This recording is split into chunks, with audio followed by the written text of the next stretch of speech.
Oke, silakan Pak Wahyudin.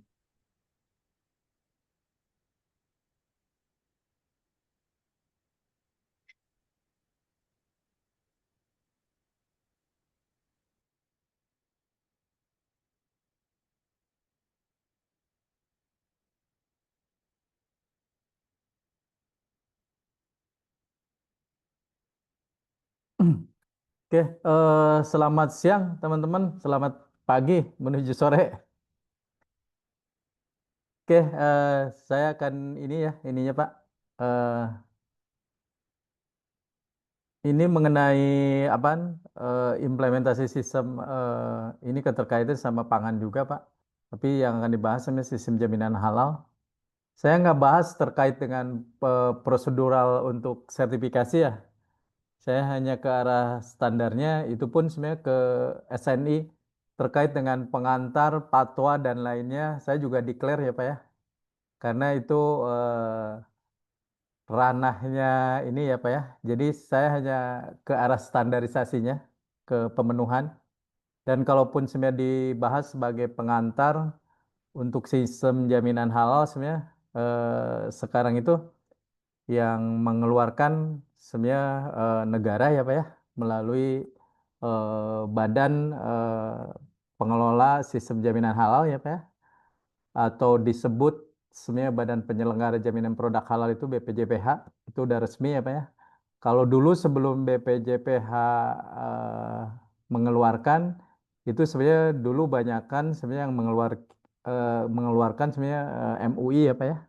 MUI itu kalau secara ini sebenarnya itu di luar ini atau disebut bahasa kerennya sebenarnya NGO ya Pak ya atau sebenarnya lembaga di luar sebenarnya pemerintah lah.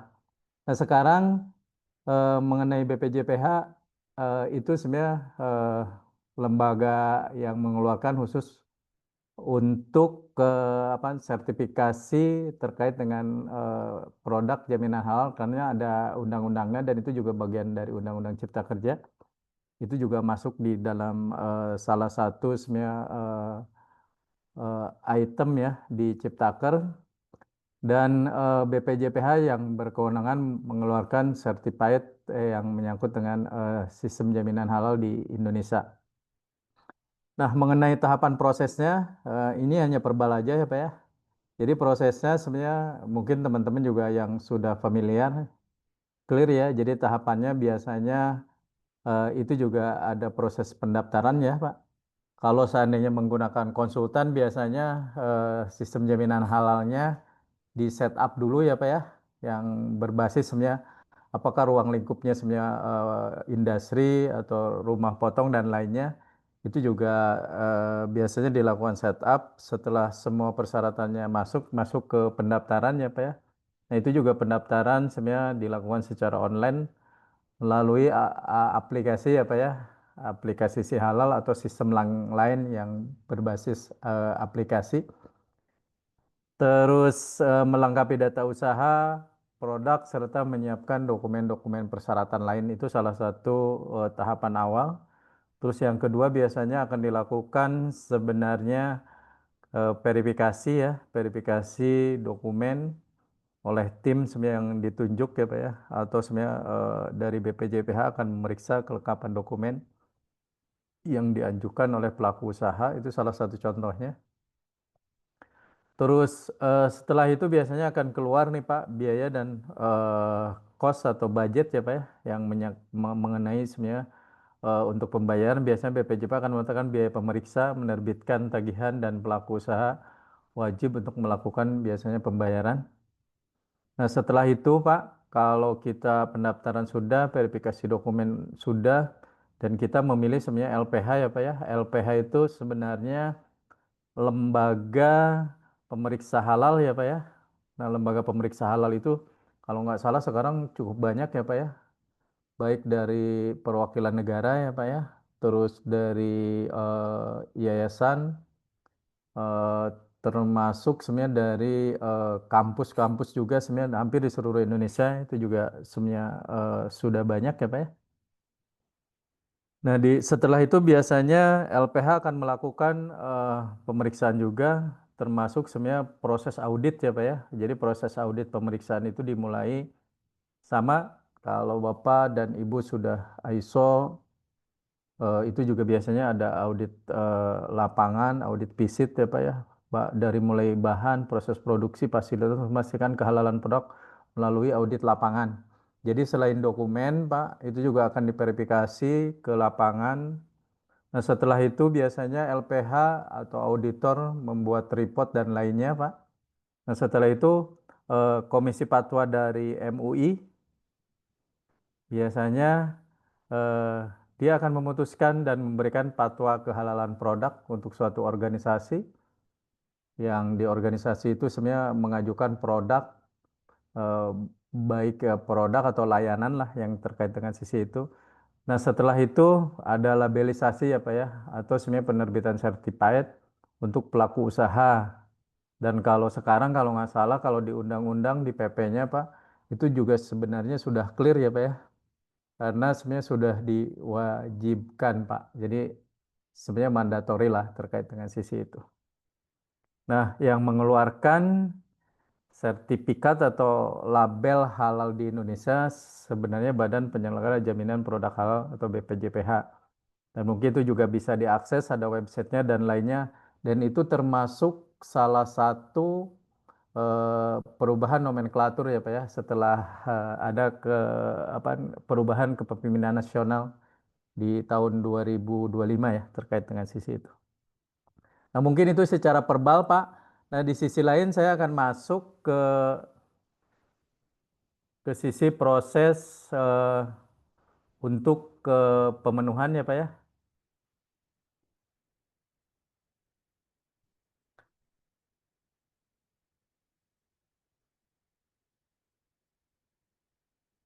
Kelihatan Pak ini. Nah, yang akan saya bahas sih sebenarnya Pak, salah satu standarnya ini sebenarnya ada banyak untuk SNI ya Pak ya. SNI ini sebenarnya yang akan saya bahas masuk karena di 9904 2021 persyaratan umum untuk pangan halal. Karena gini sekarang, kenapa saya bahas nggak ngebahas SNI yang lain Pak? Kalau dulu mungkin waktu saya training Pak dulu di LPP MUI, biasanya yang dibahas sebenarnya 11 kriteria ya Pak, atau berdasarkan HAS 23.000 ya Pak terkait dengan sisi. Tapi yang ini sebenarnya khusus di Aksata ini Pak, saya mau ngebahas ini Pak, SNI 9901 2021 itu juga ada 15 klausur ya Pak ya. Salah satu isinya sebenarnya ruang lingkup, acuan normatif sama istilah definisi. Karena ini juga SNI Pak, di ruang lingkupnya eh, di 99,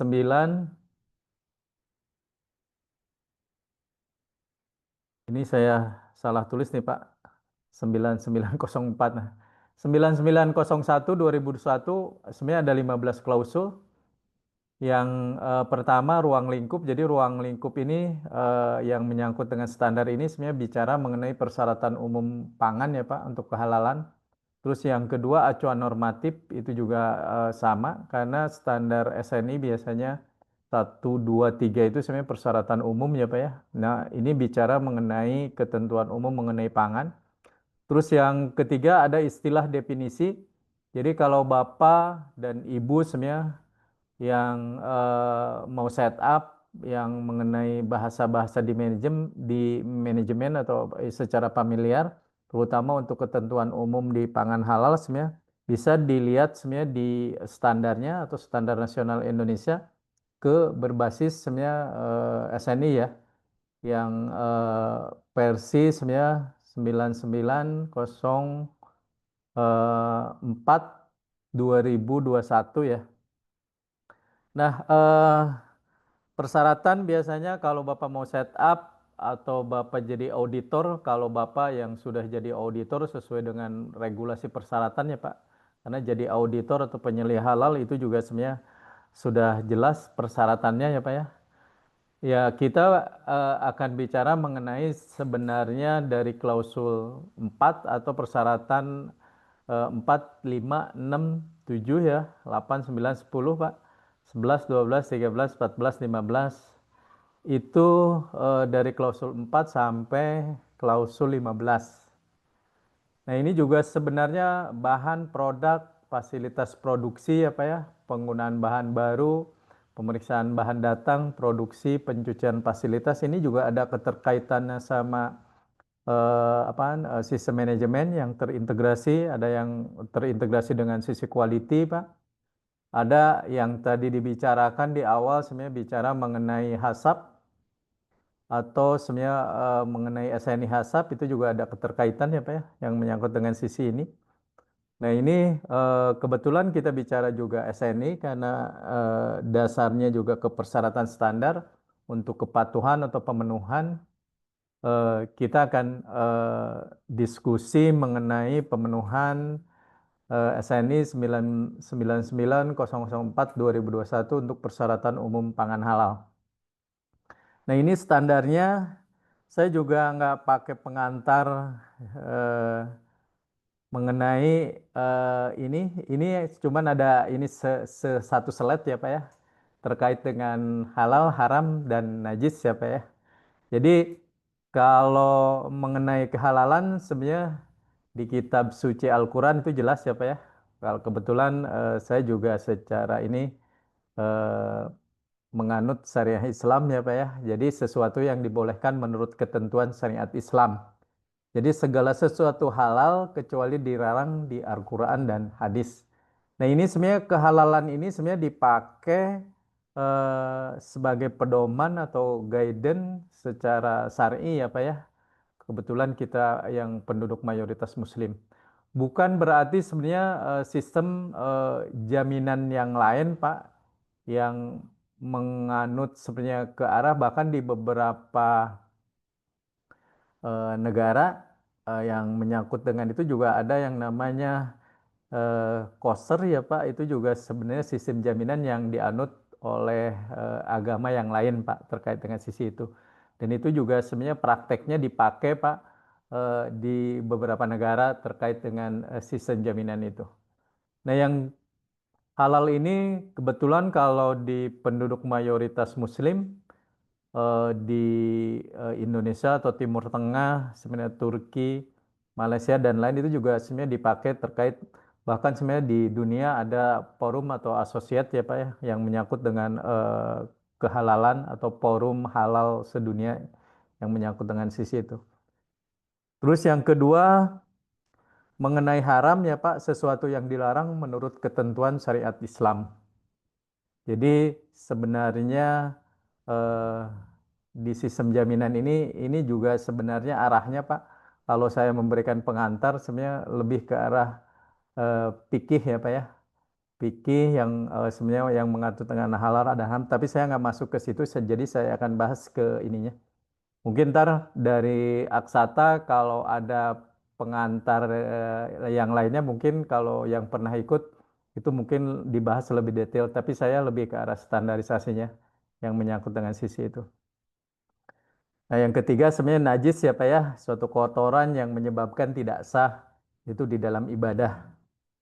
Nah, ini saya hanya declare ini aja Pak yang menyangkut, tapi bahasa halal, haram, dan najis ini sebenarnya ada keterkaitan terkait dengan sistem jaminan halal dan sebenarnya tiga suku kata ini diksinya sebenarnya banyak dipakai Pak di dalam kehidupan sehari-hari lah, terutama yang menyangkut dengan standarisasi terkait dengan kehalalan produk atau layanan yang menyangkut dengan sisi standar atau terkait dengan kehalalan produk.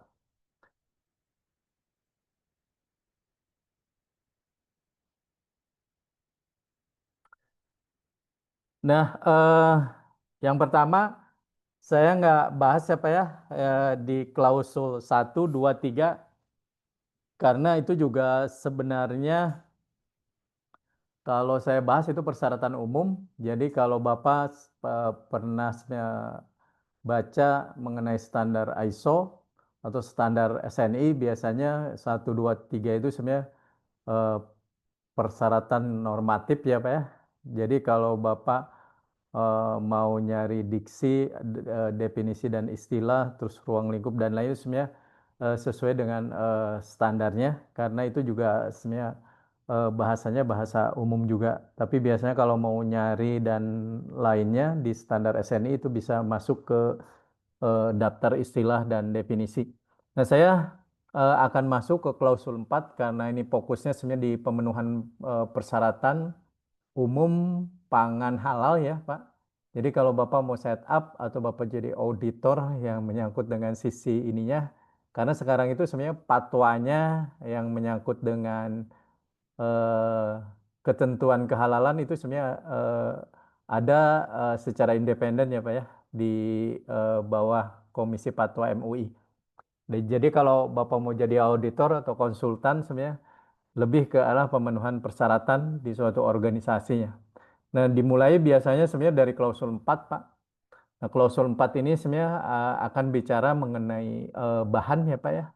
Nah, mengenai bahan, mengenai diksi dan lainnya sebenarnya itu di standar itu jelas, Pak, di-declare. Jadi saya ini bahas mengenai persyaratan standarnya.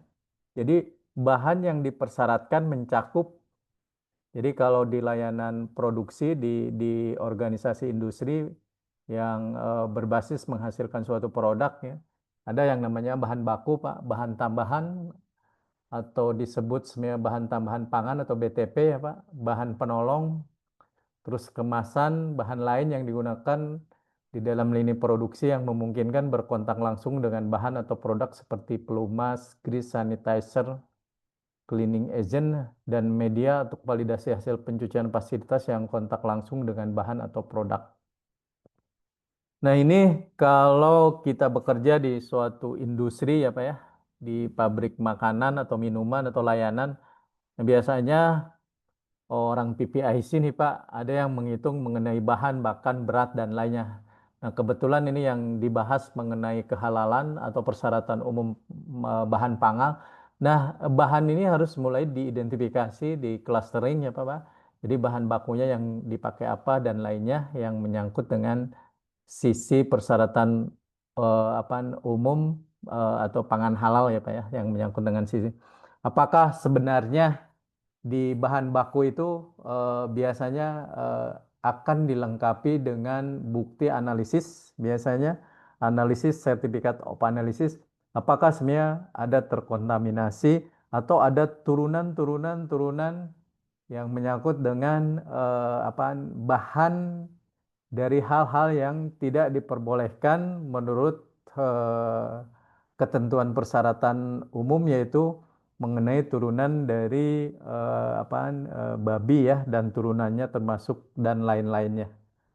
Nah, ini saya nggak jelasin ya Pak untuk pengantar hal-halnya, tapi lebih ke arah standarnya.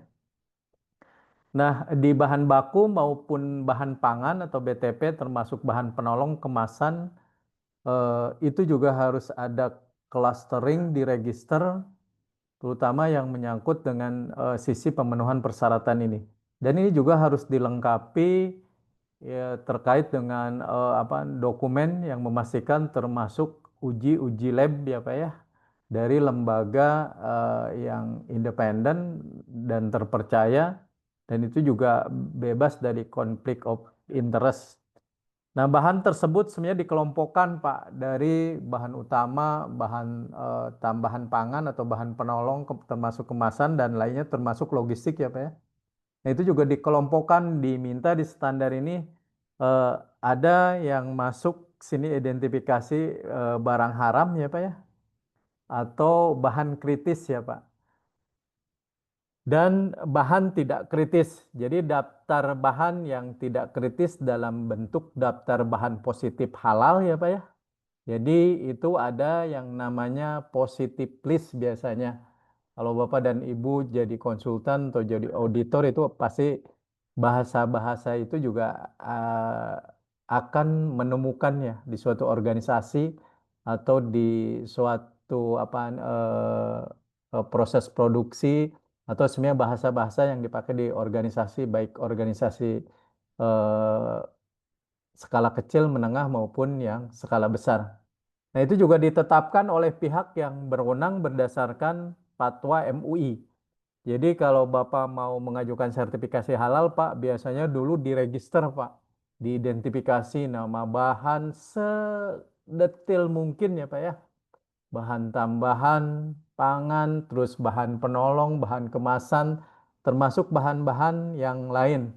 Jadi kalau dulu mungkin masih di sertifikasi mengenai sistem jaminan halal oleh MUI atau LPPOM MUI ya, itu clear ya Pak ya, karena ada sistem berbasis aplikasi yang harus diisi oleh user atau oleh konsultan biasanya yang dibantu di organisasi untuk mendaftarkan itu ya Pak ya. Jadi bahan yang termasuk di dalam daftar itu bahan positif halal atau positif list dan tidak memerlukan dokumen pendukung biasanya. Kalau udah masuk kategori daftar dan biasanya listing itu sebenarnya sudah terdaftar di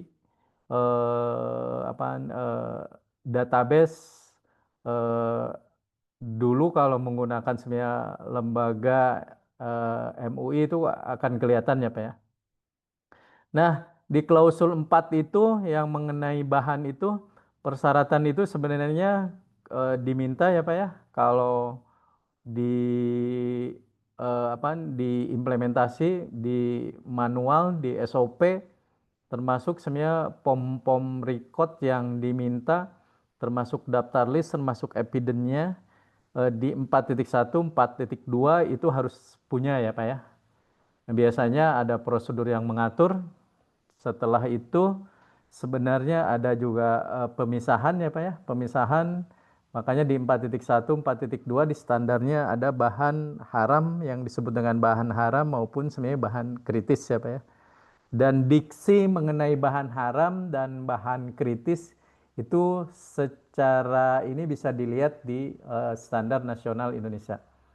Jadi klausul 4 ini kalau di organisasi sudah inventarisasi ya Pak, sudah clustering nama-nama bahan baku dan lainnya termasuk ini, dan kalau mau mendapat pengakuan certified dari BPJPH itu juga harus dilampirkan di sistem ya Pak ya, terkait dengan pemenuhan klausul 4. Nah ini sebenarnya di klausul 4 yang diminta di salah satu persyaratan. Kita akan masuk ke klausul 5, ini mengenai produk ya Pak ya. Isi di pemenuhan klausul 5 ini sebenarnya produk yang didaftarkan dapat berupa produk antara ya Pak. Dan atau produk akhir. Nah, biasanya kalau produk itu kan biasanya ada yang diproduksi secara langsung semuanya ada, bahkan ada yang dikerjakan sebenarnya dari sisi eksternal. Makanya di sini produk yang didaftarkan dapat berupa produk antara dan atau produk akhir yang menyangkut dengan dan bahkan sekarang ada beberapa regulasi dan lainnya ya Pak ya. Kalau mau ini juga sebenarnya bahkan merek dan lainnya itu juga harus clear termasuk haki dan lainnya. Nah, di klausul ini mengenai produk yang akan disertifikasi atau mendapat pengakuan, Pak, dari Lembaga Sistem Jaminan Halal yang dikeluarkan oleh BPJPH. Ini persyaratannya ada 5.1 sampai 5.6. Nah, isinya di sini ya Pak, yang diminta nama simbol produk yang dapat disertifikasi harus memenuhi persyaratan. Nah, mungkin kemarin ada beberapa isu juga, bahkan dari nama aja kan sebenarnya udah diatur ya Pak ya, mengenai kehalalannya termasuk sisi itu. Terus itu yang pertama Pak, atau nama atau simbol kalau emang sebenarnya ada desain dan lain yang nggak memenuhi syariah itu biasanya nggak memenuhi sebenarnya kualifikasi itu juga akan diinfokan biasanya pada saat sama konsultan Pak, atau sebenarnya kalau Bapak jadi praktisi sebenarnya setup sendiri, atau pada saat dilakukan audit ya Pak, site visit ke lapangan, auditor juga biasanya akan menginformasikan terkait dengan sisi itu. Terus yang kedua mengenai produk tidak memiliki rasa atau aroma ya Pak ya, unsur benda atau hewan yang diharamkan. Ya sebenarnya mengenai produk rasa aroma ya Pak, ini juga sebenarnya unsur benda atau hewan yang diharamkan ujung-ujungnya muaranya ke babi dan turunan-turunannya Pak terkait dengan sisi itu. Terus bentuk produk yang dapat disertifikasi harus memenuhi persyaratan. Jadi termasuk bentuknya juga pada saat akan dilakukan sebenarnya disertifikasi atau pengujian biasanya itu juga akan ke sortir ya, apakah memenuhi persyaratan yang sesuai dengan ketentuan umum pangan halal ya Pak. Nah itu juga sebenarnya teknis regulasi sekarang aturan juga sudah banyak ya Pak. Termasuk di sini juga mengenai kemasan harus memenuhi persyaratan. Apalagi kalau seandainya sudah punya ISO biasanya kemasan aja harus mengikuti sebenarnya food grade. Selain food grade juga kehalalannya ya Pak ya. Apakah sebenarnya ada unsur-unsur turunan sekarang juga bukan hanya dari sisi makanan terkait dengan raw material juga karena sudah diminta terkait dengan kehalalan. Bahkan biji-biji plastik juga itu sekarang diminta karena dipakai sebenarnya untuk kemasan-kemasan packaging ya yang menyangkut dengan sisi kehalalan pangan. Terus produk yang dikemas ulang Pak atau repack atau diberi label ulang itu dapat diajukan disertifikasi dengan syarat produk. Nah ini sebenarnya lebih ke arah sebenarnya layanan ya Pak ya, layanan atau sebenarnya bukan ke arah makanan tapi supporting ke kemasan. Terus kalau misalnya repacking ulang atau diberi label ulang biasanya juga itu juga harus dilakukan masuk ruang lingkup juga sebenarnya untuk diajukan terkait dengan sertifikasi. Khusus untuk produk minuman, kadar etanol dalam produk harus kurang dari 0,5% ya Pak untuk produk lainnya. Jadi kadar etanol dalam produk itu tidak dibatasi sepanjang tidak membahayakan kesehatan. Nah ini sebenarnya di produk ini, jadi produk ini sekarang kalau dilihat nih Pak, kalau pada saat mau mengajukan sertifikasi halal yang menyangkut dengan sisi pangan ya Pak ya, itu juga harus clear nama, simbol, produk, kemasan, termasuk sebenarnya yang menyangkut dengan legal compliant dan lainnya. Jadi bukan hanya dari unsur unsur kehalalan produk Pak, itu juga banyak keterkaitan sama regulasi compliant juga yang menyangkut dengan sisi produk yang akan dimasukkan sebenarnya dalam sertifikasi persyaratan pangan halal ya, yang mengacu ke referensi SNI yang menyangkut dengan sisi itu. Jadi klausul 4 Pak, klausul 5 kalau sudah ada klausul 5 ini sebenarnya comply pemenuhannya mungkin sudah dilakukan sesuai dengan yang diminta persyaratan dari 5.1 sampai 5.6. Nah, ini klausul 6, Pak. Jadi klausul 6 ini yang bicara mengenai fasilitas produksi ya. Jadi fasilitas produksi itu tadi juga sebenarnya di HASAP juga sebenarnya sudah disinggung dan dibahas. Nah, di sini sebenarnya ada ketentuan umum. Jadi diminta di ketentuan umum 6.1. Jadi fasilitas produksi menyangkut bangunan, ruang, mesin, dan peralatan utama, serta peralatan pembantu yang digunakan untuk menghasilkan produk, Pak, baik milik sendiri atau disewa dari pihak lain.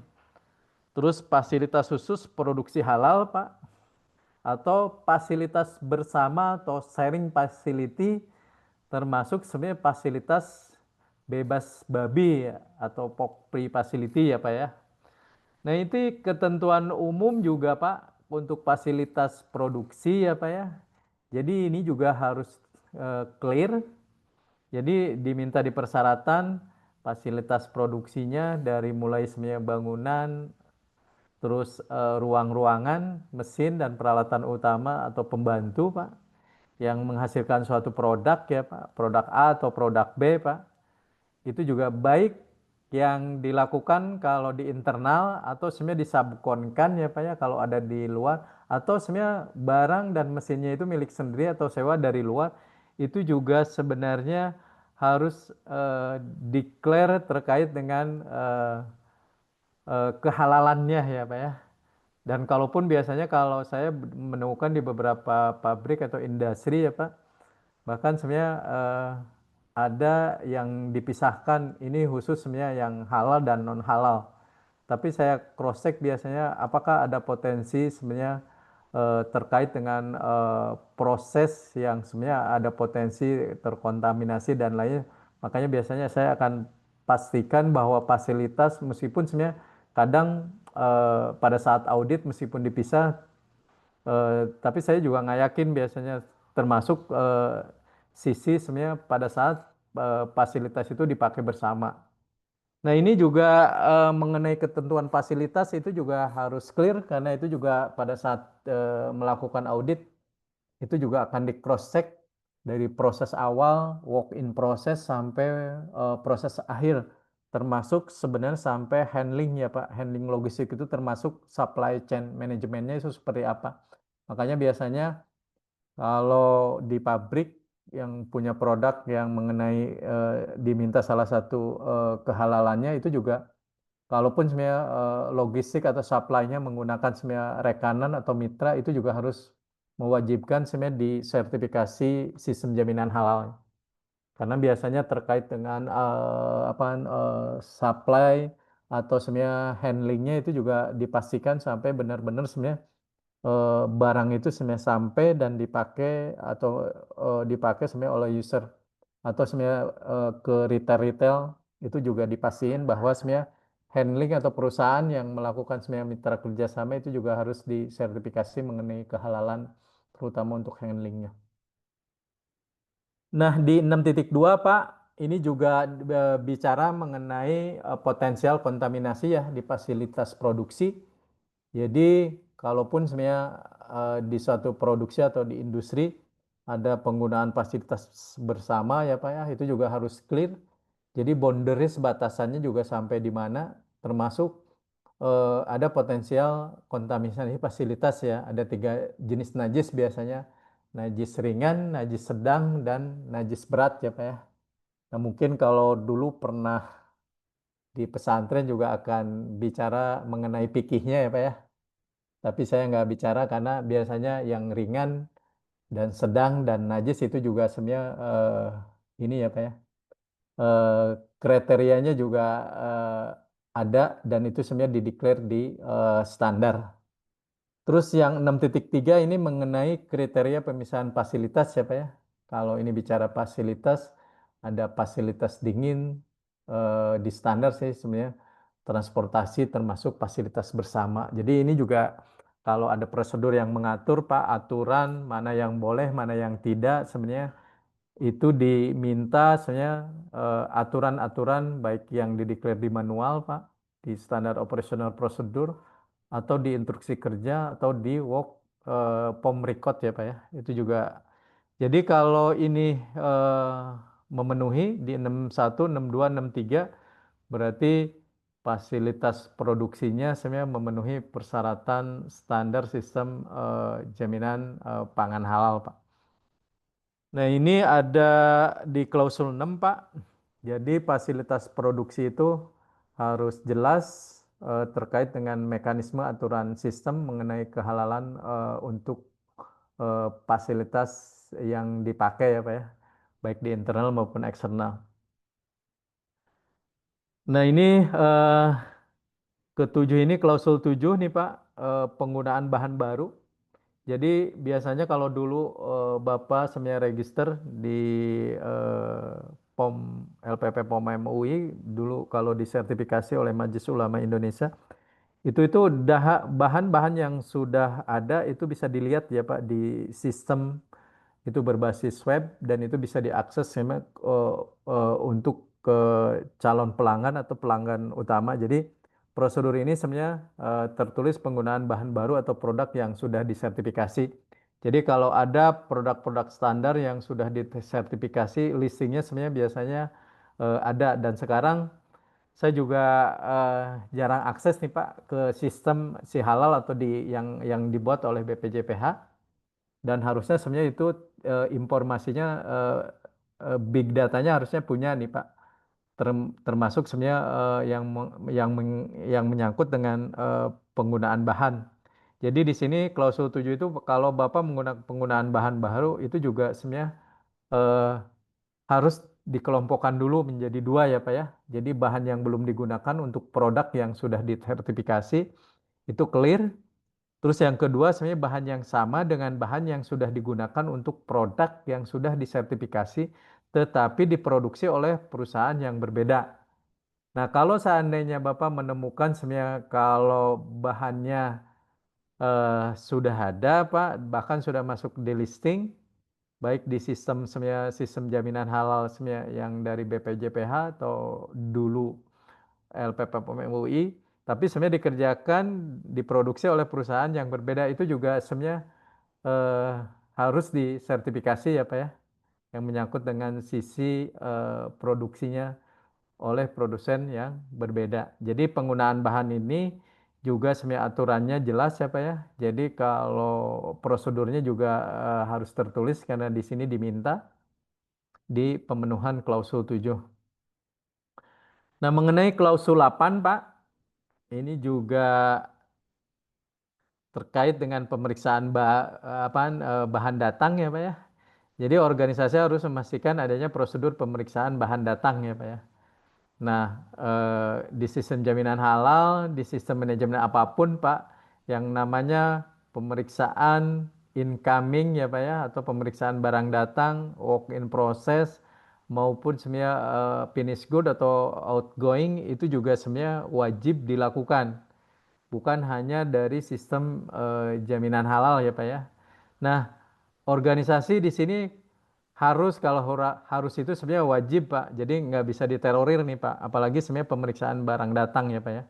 Jadi di sini prosedur tertulis menjamin kesesuaian ya Pak ya. Jadi kalau di sistem jaminan halal itu meskipun sistem jaminan yang lain Pak, selain halal, selain sisi keamanan pangan, itu nama bahan wajib ditulis ya Pak ya. Nama produsen, alamat produsen, serta kode pabrik. Kalau dulu biasanya ada menggunakan sebenarnya Kanban ya Pak di perusahaan Jepang itu biasanya ada yang menggunakan sebenarnya kertas dan lainnya. Dan sekarang sudah banyak sebenarnya industri-industri menggunakan barcode ya Pak atau high teknologi lah yang dicantum sebenarnya di label kemasan Pak dengan mencantumkan dokumen pendukung. Makanya biasanya di ini dilampirinlah COA-nya atau sebenarnya info-info yang menyangkut dengan spesifikasi produk ya. Nah, di dalam pemeriksaan itu juga sebenarnya kalau untuk sistem jaminan halal biasanya kalau sebenarnya ada suplai material atau raw material, kalau sudah disertifikasi itu akan dipasangin logo ya Pak ya. Logo halal harus dipastikan ada di label di dalam kemasan. Jika bahan dilengkapi dengan sertifikat halal yang mempersyaratkan dan dicantumkan logo halal. Contoh kalau saya lihat eh, apaan eh, apaan impor daging ya Pak, sebenarnya dari mana? Dari Australia atau dari beberapa negara. Biasanya itu juga akan dicantumkan dan saya beberapa kali ngaudit di lembaga sebenarnya yang impor daging dari luar itu clear. Bahkan lot pemotongan termasuk sebenarnya istilahnya lot produksinya atau lot pemotongan dari RPH-nya itu juga eh, biasanya sekarang akan diadopsi melalui barcode system ya Pak ya.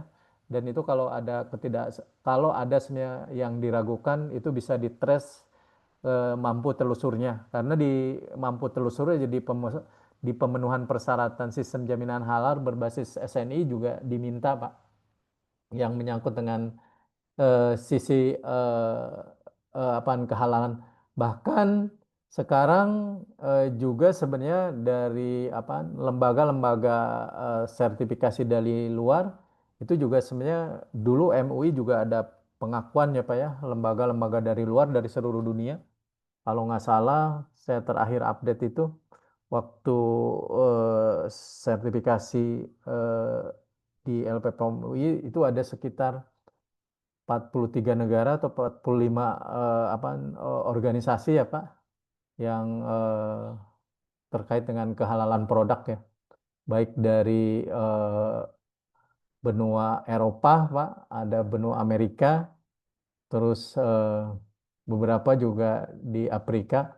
Dan itu sekarang mungkin asosiat ini sudah banyak juga ya untuk afiliasi yang menyangkut dengan kehalalan dan pengakuan, terutama kalau apaan kita beli barang-barang dari negara-negara yang terkait dan meragukan sebenarnya produk ininya, produk yang akan dipakai. Nah, ini klausul 8, Pak. Jadi kalau Bapak sebagai konsultan praktisi berarti mengenai prosedur ini wajib ya Pak ya, organisasi karena harus memastikan adanya prosedur pemeriksaan barang apaan Pak. Jadi itemnya termasuk kalau memeriksa, kalau menjadi auditor juga sebenarnya harus teliti dan itu yang harus di cross check berdasarkan pemenuhan persyaratan untuk pemeriksaan barang. Nah, yang ke-9 ini klausul 9 ini mengenai sisi produksi ya Pak ya. Jadi kalau sistem jaminan halal sebenarnya kalau Bapak mau mengajukan terkait dengan sisi produk atau layanan wajib mempunyai prosedur tertulis untuk semua tahapan produksi harus tersedia ya. Jadi kalau saya ngaudit di beberapa industri ya Pak ya, kalau industri-industri besar sebenarnya kalau proses operasional proses produksinya ya itu sebenarnya jelas ya Pak ya. Jadi item dan kriterianya apa yang dibuat, spesifikasinya seperti apa. Dan biasanya setiap proses itu tahapannya, spesifikasi teknisnya, kontrolnya seperti apa, dan kuantitinya berapa itu akan kelihatan ya Pak ya. Jadi di sini juga ada flow proses untuk produksi. Di sini juga menjelaskan sebagai bagian dari prosedur tertulis untuk penjaminan ya mengenai kehalalannya. Jadi biasanya menggunakan bahan yang telah disetujui biasanya dari Komisi Fatwa ya Pak ya, dan itu sebenarnya sudah clear karena pada saat registrasi Pak, termasuk tahapan ini juga penggunaan bahan tadi sudah dibahas di klausul yang paling awal, termasuk fasilitas produksi yang memenuhi kriteria fasilitas itu juga sebenarnya sudah dibahas di klausul sebelumnya harus disetujui oleh Komisi Fatwa MUI yang terdiri dari dua kategori ya Pak ya. Jadi bahan yang sudah digunakan untuk produk yang sudah disertifikasi ini sudah jelas karena listingnya biasanya di BPJPH atau sebenarnya si halal atau sebenarnya aplikasi kalau dulu di MUI itu sudah ada listingnya ya Pak ya. Atau yang kedua, bahan baru yang telah disetujui Komisi Fatwa MUI sesuai dengan pasal 7B untuk produk yang sudah disertifikasi. Yang tadi itu, kalau sama-sama sebenarnya tapi diproduksinya di entitas produsen yang lain, itu juga harus dilakukan sertifikasi. Nah, ini mengenai produksi, Pak, klausul 9, ini prosedurnya harus jelas, tahapannya harus jelas, termasuk penggunaan bahan, baku utama atau sebenarnya bahan baru yang telah disetujui oleh Komisi Fatwa ya Pak ya. Nah ini klausul 9. Terus klausul 10 nih Pak, ini mengenai pencucian atau fasilitas ya Pak ya. Jadi prosedurnya harus tertulis di sini menjamin pencucian fasilitas produksi apa yang kontak langsung dengan bahan atau produk dapat menghilangkan najis ya Pak ya. Nah, kecukupan pencucian diukur dengan hilangnya warna dan bau najis. Nah, kalau merifer ke ilmu fikih ya Pak, kita juga sebenarnya pernah belajar ya Pak ya, yang disebut dengan apa najis itu yang tadi ada yang kategori sebenarnya kalau diukur ada yang najis berat ya atau disebut kalau kita najis munggoladoh katanya biasanya. Nah, biasanya kalau contoh nih Pak, kalau fasilitas pencucian ini, kalau seandainya di industri itu biasanya schedule-nya jelas ya Pak ya. Biasanya sanitasinya juga jelas, karena biasanya setelah dipakai biasanya ada pencucian. Nah, pencucian itu selain itu biasanya waktu ke waktu atau harian, bahkan sebenarnya ada general cleaning ya Pak terkait dengan pencucian fasilitas. Dan sebenarnya bahan-bahan yang dipakai juga sebenarnya terkait dengan chemical atau equipment yang lain itu juga sebenarnya sudah diregister dan pencucian fasilitas prosedur ini juga sebenarnya sudah baku lah biasanya di industri atau sebenarnya terkait dengan penggunaan-penggunaan pencucian biasanya menggunakan kalau produk-produk yang dipakai di pasaran kan itu jadi jelas ya Pak ya terkait dengan Pak ini sebenarnya penggunaan fasilitas penggunaan pencucian menggunakan Mama Lemon atau yang Itu juga sebenarnya kehalalannya sudah ada, bahkan sudah di labeling. Nah, ini sebenarnya mengenai pencucian fasilitas yang diminta di persyaratan. Jadi ini harus ada prosedur yang mengatur, Pak. Ini juga dicek dari pencucian fasilitas yang ada potensial terkait dengan atau potensial yang dilakukan mengenai kehalalan, mengenai produk, mengenai bahan ya Pak ya. Itu untuk menghilangkan sebenarnya najis sesuai dengan syariah Islam atau kalau di sini persyaratan standar yang diminta. Nah, itu klausul 10. Klausul 11 ini sebenarnya penanganan dan penyimpangan bahan dan produk ya Pak ya. Jadi di prosedur ini atau di persyaratan standar ini kalau kebetulan sebenarnya jadi auditor atau jadi konsultan atau jadi praktisi Pak. Jadi harus ada mekanisme prosedur tertulis pengenanganan dan penyimpanan bahan dan produk harus tersedia. Jadi penanganan sebenarnya dan penyimpanan bahan dan produk itu sebenarnya kalau di sistem manajemen ISO itu juga sebenarnya kalau udah terintegrasi itu juga sudah ada basic dasar ya Pak ya. Tapi kalau di standar quality yang berbasis ISO 9000 Pak, itu sebenarnya penanganan yang bagaimana cara penanganan yang diminta sebenarnya di internal atau eksternal mengenai sebenarnya eh, produk atau barang atau equipment milik pelanggan biasanya. Treatmentnya seperti apa, prosedurnya seperti apa, termasuk kalau terjadi penyimpangan. Nah, kalau di klausul ini, Pak, penanganan penyimpangan bahan dan produk, kalau di sistem jaminan halal ini sampai diminta ya Pak ya, apakah sebenarnya ada jaminan bahan atau produk itu tidak terkontaminasi ya Pak, najis selama penanganan dan penyimpangan. Jadi sebenarnya tempatnya seperti apa, equipment seperti apa, tertutup atau terbuka ya Pak, bahkan harus dilampirkan sebenarnya yang menyangkut dengan sisi proses, sisi sertifikat of analysis atau swab test dan lainnya. Nah, itu sebenarnya yang diminta di eh, pemenuhan klausul 11 yang menyangkut dengan persyaratan SNI ya. Persyaratan SNI di 9904/2021. Nah, itu salah satunya yang diminta di persyaratan klausul atau pasal atau sebenarnya persyaratan standar nomor 11 ya Pak ya, yang menyangkut dengan sisi itu. Nah, klausul 12 ini mengenai transportasi bahan dan produk. Ini juga sama Pak. Jadi di checklist pemenuhan persyaratan mekanisme transportasi bahannya seperti apa atau mekanisme transportasi produknya. Di sini juga harus ada yang mengatur, Pak. Nah, biasanya di manual sistem jaminan halal, Pak, itu juga akan ditulis ya, Pak, secara general di manual ditambah turunannya ke arah sisi prosedur ya, Pak ya. Bahkan instruksi kerja termasuk sebenarnya POM recordnya. Nah, prosedur tertulis transportasi bahan dan produk itu juga harus ada. Pak, bagaimana kalau nggak ada? Biasanya ada potensial tidak comply atau terjadi ketidaksesuaian biasanya. Dan itu sebenarnya akan mengurangi terkait dengan appraisal yang menyangkut dengan persyaratan untuk ke sistem jaminan halalnya ya Pak ya. Terus yang kedua, prosedur tertulis harus menjamin fasilitas transportasi.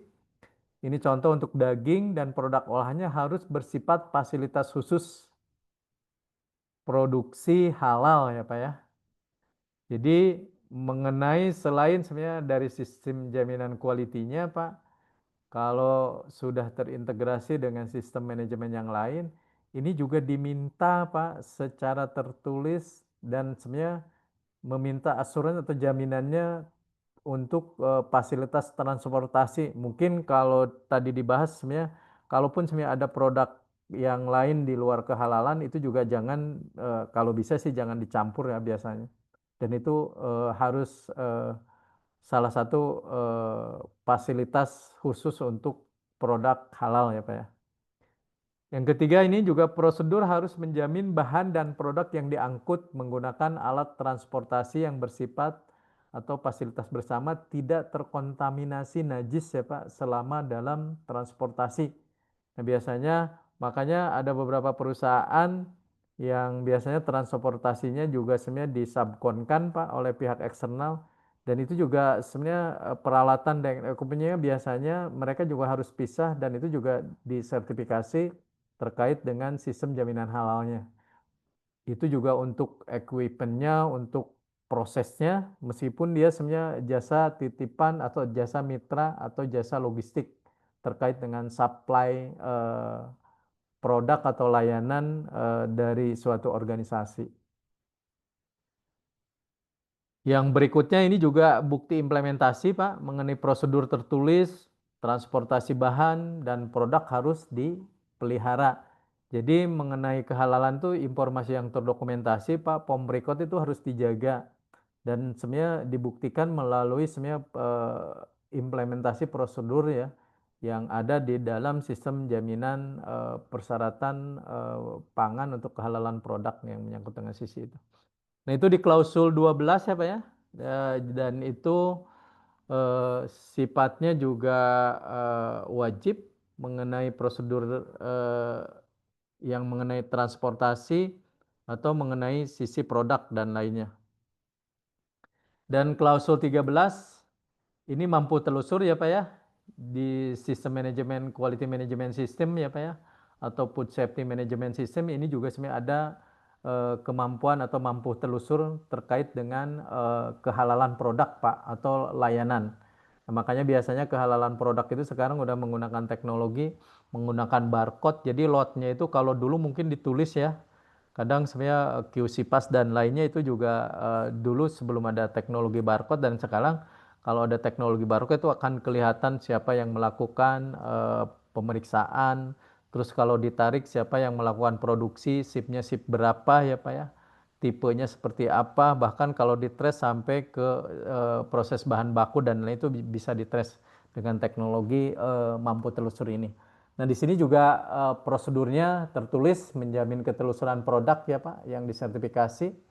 Di sini harus tersedia menjamin produk ini dapat ditulis berasal dari bahan yang memenuhi kriteria bahan ya Pak ya terkait dengan kehalalan, kriteria penggunaan bahan baru dan diproduksi di fasilitas yang memenuhi kriteria fasilitas. Ini juga clear. Jadi kalau ada penggunaan bahan sampai sebenarnya ke fasilitas produksi kriterianya harus jelas dan sudah masuk dalam ruang lingkup sertifikasi. Nah, ini juga yang ke-13, bukti implementasi prosedur terservis kemampuan terus harus dipelihara sesuai dengan standar yang berlaku sebenarnya di internal maupun eksternal Indonesia yang menyangkut dengan sisi itu. Nah, ini klausul 14 ya Pak ya. Atau sebenarnya di pemenuhan klausul ke-14 penanganan produk yang tidak memenuhi kriteria ya Pak ya. Jadi kalau di food safety mungkin ada recall ya Pak ya, atau kalau terjadi sebenarnya keracunan dan lainnya. Kalau di sini sebenarnya penanganan produk yang tidak memenuhi kriteria. Jadi kalau ditemukan sebenarnya pada saat audit atau sebenarnya pada saat inspection ya Pak, kalau di internal sebenarnya di sini juga produk tidak memenuhi kriteria harus tersedia. Jadi harus ada aturan atau sistem yang mengatur produk yang tidak memenuhi kriteria itu produk yang sudah disertifikasi tetapi terlanjur diproduksi dari bahan yang tidak memenuhi kriteria. Bahan atau kriteria penggunaan bahan baru atau diproduksi di fasilitas yang tidak memenuhi kriteria fasilitas. Jadi biasanya kalau ada pengadaan produk yang nggak memenuhi persyaratan, biasanya kalau di food, ya Pak, di makanan dan minum, biasanya itu juga dihancurkan, terus ada berita acara dan lainnya.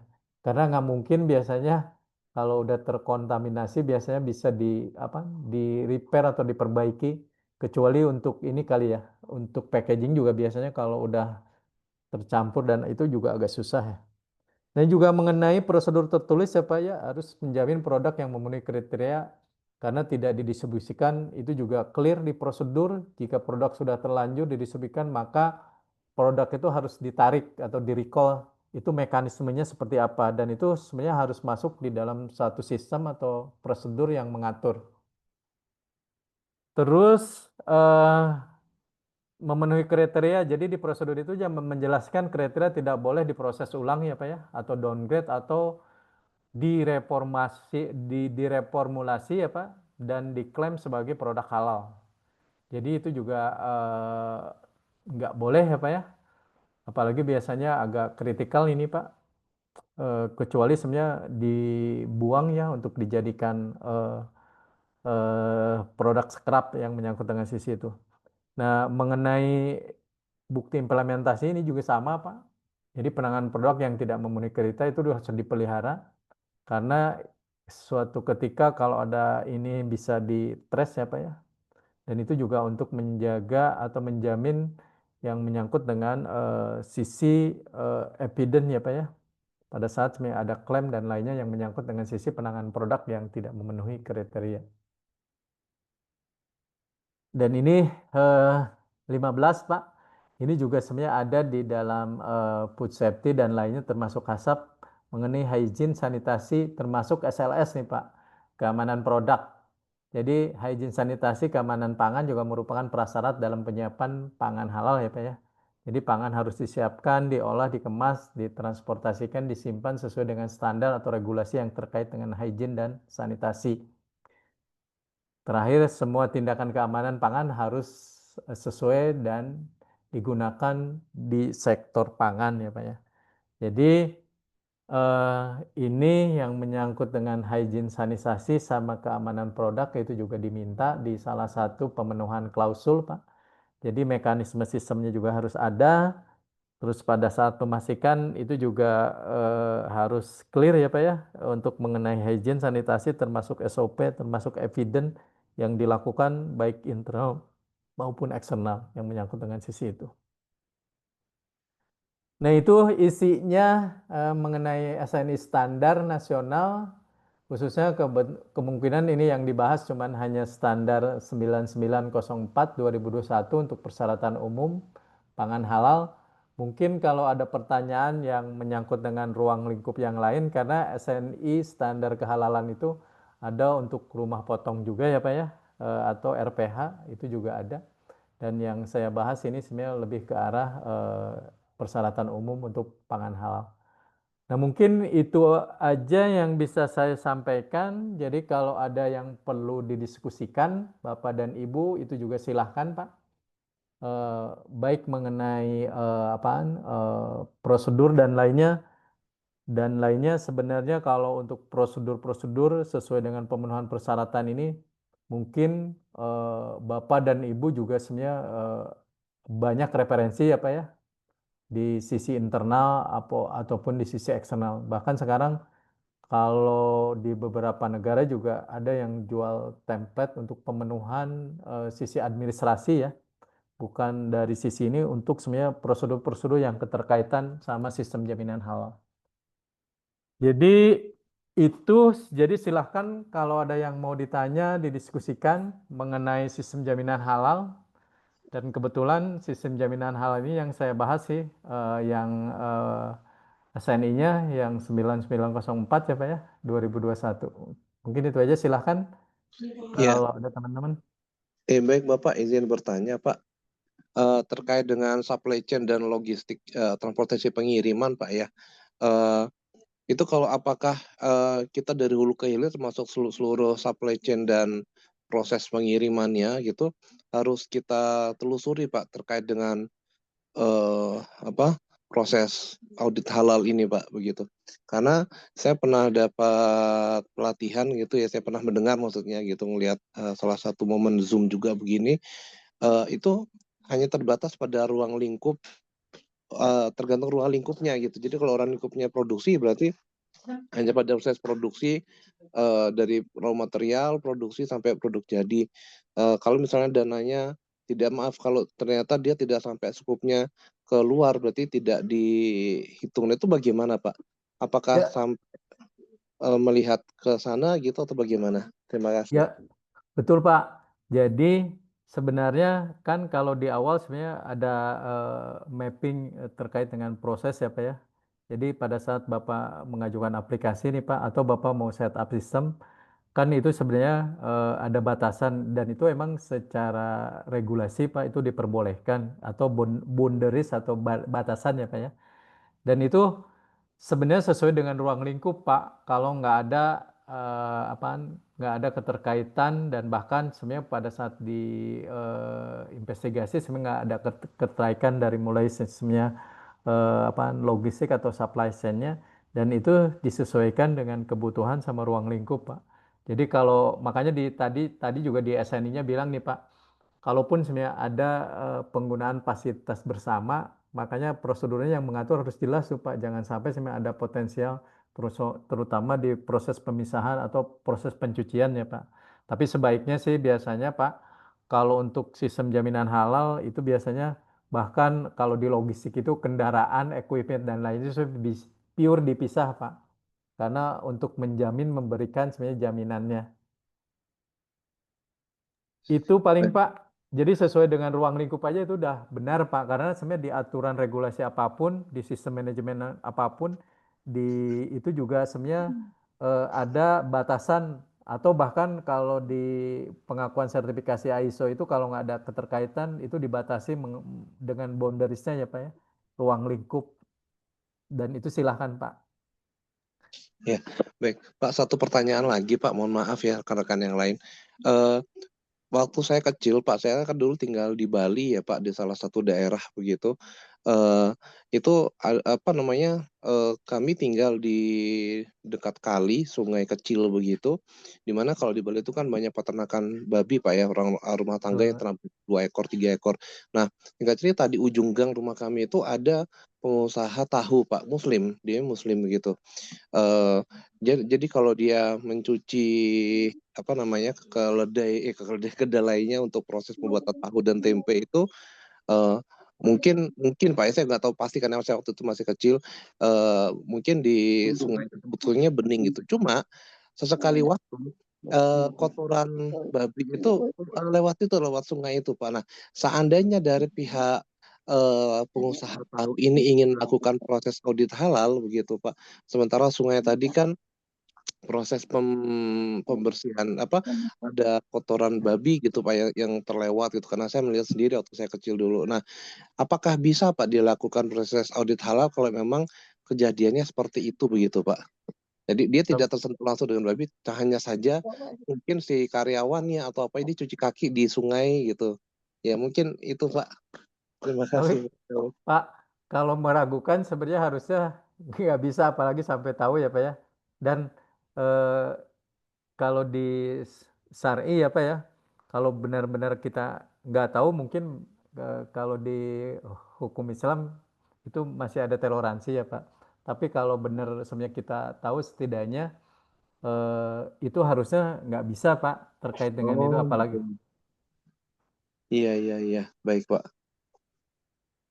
Berarti memang sekalipun itu mengalir dan terbawa dalam sungai gitu tetap apa Betul Pak. baik nggak bisa Pak ya. Ya Ya karena baik. sekarang karena ada bahan air itu Pak. Mungkin dari yang lain silahkan kalau ada yang mau di ini.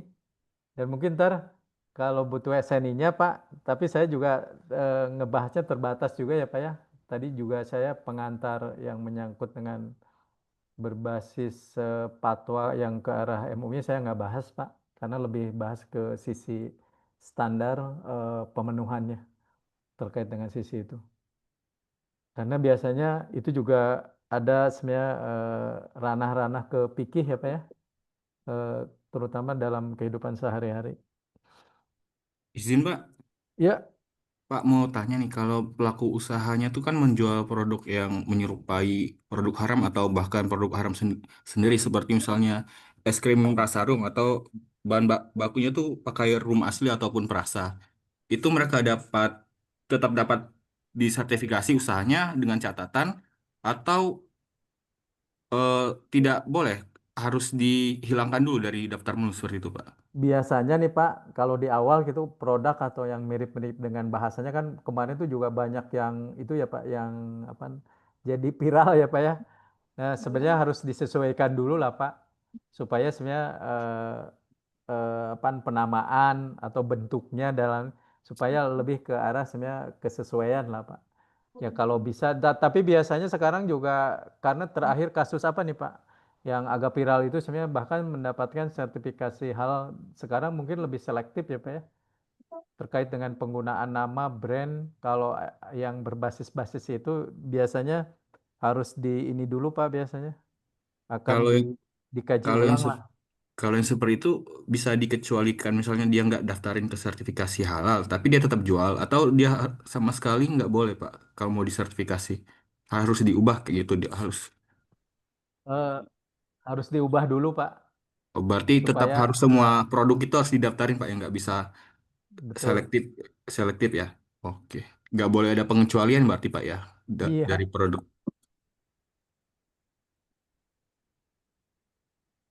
Oke, makasih Pak. iya, makasih Pak.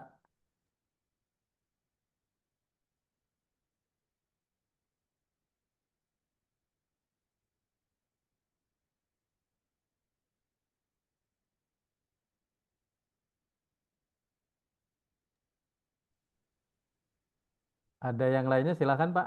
Wah, jadi mungkin itu yang Pak Ade udah kejawab tadi ya. Yang di Ya, chat room udah kejawab ya. iya. Oh ya, menyerupai. Oke, oke, baik. Silakan mungkin Bapak Ibu yang lain jika masih ada pertanyaan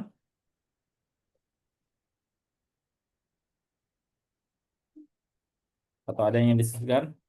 Eh Sembari itu mungkin silakan untuk mengisi presensi ya di link yang sudah di-share di chat room. Nanti pastikan pengisian datanya benar begitu karena akan jadi acuan untuk pengisian di sertifikat. Nanti insya Allah sertifikat kita akan kirim melalui email.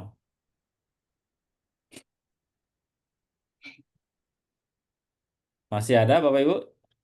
Silahkan. Oh Yadin mungkin bisa aktifin kamera Pak.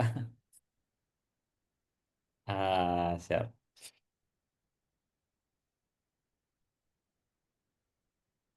Oke. Ntar untuk materi kalau ada, ntar saya share ke Aksata ya Pak, materi SNI yang menyangkut dengan sisi ini. Ini Baik, juga baik. ada matrik klausul untuk pemenuhan dokumen. Mungkin ntar saya link saya share ke Aksata lah setelah setelah selesai ini. Baik, nanti boleh di-share Pak. Nanti kita untuk software materi eh, kita akan share di grup ya Bapak Ibu, teman-teman. Termasuk juga nanti link recording. Jadi buat yang belum join ke grup pesertanya, silahkan join dan cek WA dari Aksata begitu ya.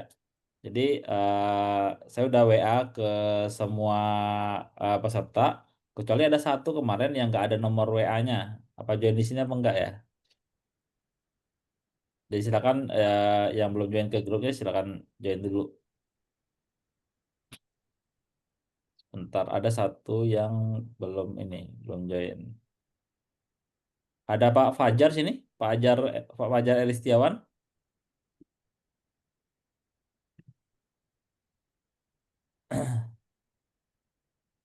Fajar, oh nggak join ya. Baik, itu mungkin.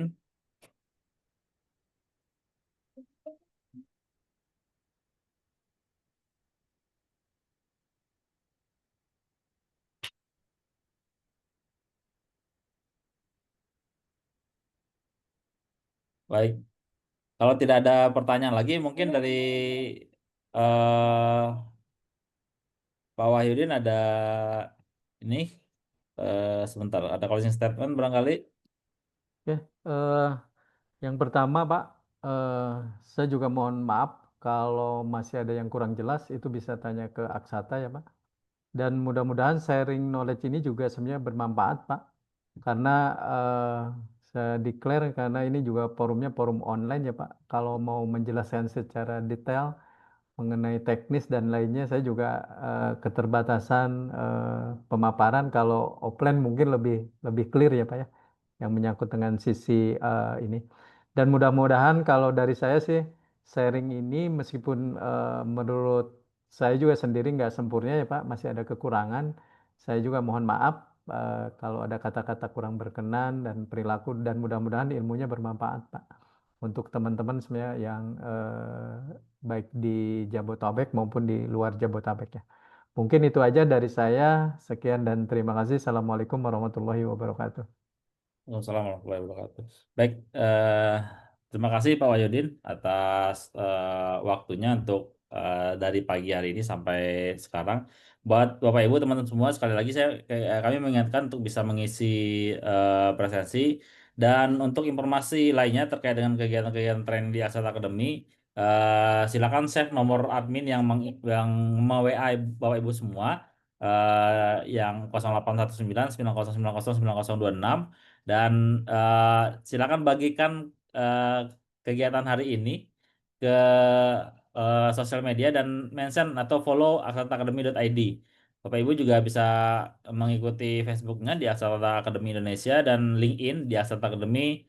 Untuk kegiatan-kegiatan yang lain di Aksata Academy, kalau ada yang berencana untuk menyelenggarakan in-house training atau training terbatas di lingkup organisasi, juga bisa menghubungi kita untuk koordinasi, untuk topik bisa dikoordinasikan juga begitu. Tidak hanya terbatas pada topik yang awareness training atau apa yang dipublish di eh, websitenya Aksata Academy saja begitu. Mungkin demikian untuk terdekat, insya Allah di tanggal 29 itu kita menyelenggarakan juga one day training HACCP begitu, lebih mendalam dengan praktisi dari auditor juga. Mungkin bukan selain Pak Wahyudi ya, nanti ada yang mengisi begitu. Jadi one day training HACCP berbasis SNI. Nah, seperti itu. Silakan ikuti Asata dan isi presensinya. Mudah-mudahan di lain kesempatan kita bisa ketemu kembali. Eh, Jika masih ada pertanyaan terkait dengan teknis, silakan.